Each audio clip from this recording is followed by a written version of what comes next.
Hi, you Peter Mouget, James Kaufman, and Chris Paulos from Levin Papantonio out of our whistleblower or business tort fraud section. And we're here today to talk about why a whistleblower is important and what steps you need to go through if you're sitting wondering, do I have a whistleblower claim? How do I report fraud against the federal government or a state agency? And how do I go about doing that? And we're going to give you just a series of quick questions that you can ask yourself to determine whether or not you have fraud to report overcharging of our federal government. Let me turn it over to Chris to kind of walk the viewer through what quick sequential steps they can ask about or answer about whether or not they have fraud to report. Well, the first question, Peter, of course, is the person aware of any fraudulent billing practices or fraudulent conduct by the company in which they work or of which they're aware? Does the company undertake any sort of business practice that could be false or misleading to the consumers of its products or services? Now, if that answer to that question is yes, the next question would be, are any of the consumers of those products or services a government or state, local, federal agency that consumes or purchases those particular goods or services?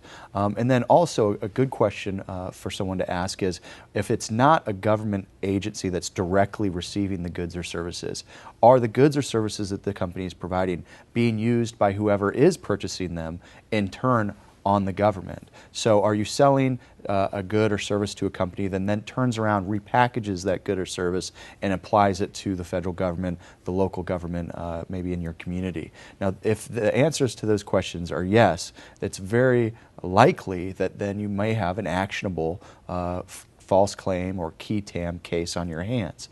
What I would suggest then is that they immediately contact a qualified and experienced qui tam attorney to let them investigate the case to see if it's something that falls under the purview of the federal statutes or even the state statutes. And even some local municipalities have enacted their own micro whistleblower laws to protect themselves from these types of frauds.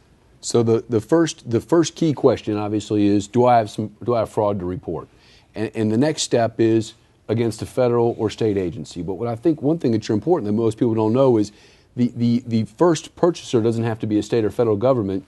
It can just be down the food chain at some point in time that the ultimate end user of that product or service is the federal government or state agency. Is that?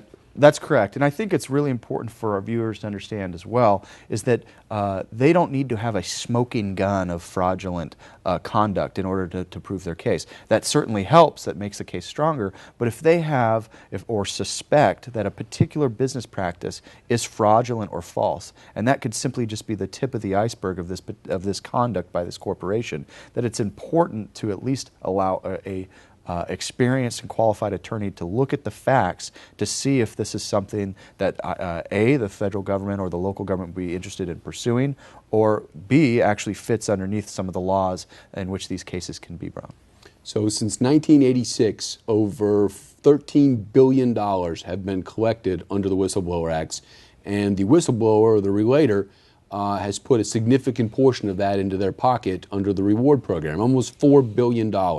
So if you have fraud to report, as Chris mentioned, make sure you identify a lawyer that has good, strong relationships with the right U.S. attorneys. Make sure that somebody has an understanding of the claims being brought, and you can ask yourself a series of quick 3-4 questions and start delving into those from there, because there are significant protections under both federal and state acts for whistleblowers, and the federal government and our state governments have made it very, very lucrative, very rewarding for whistleblowers to bring to the attention of the fraud to both the federal and state government.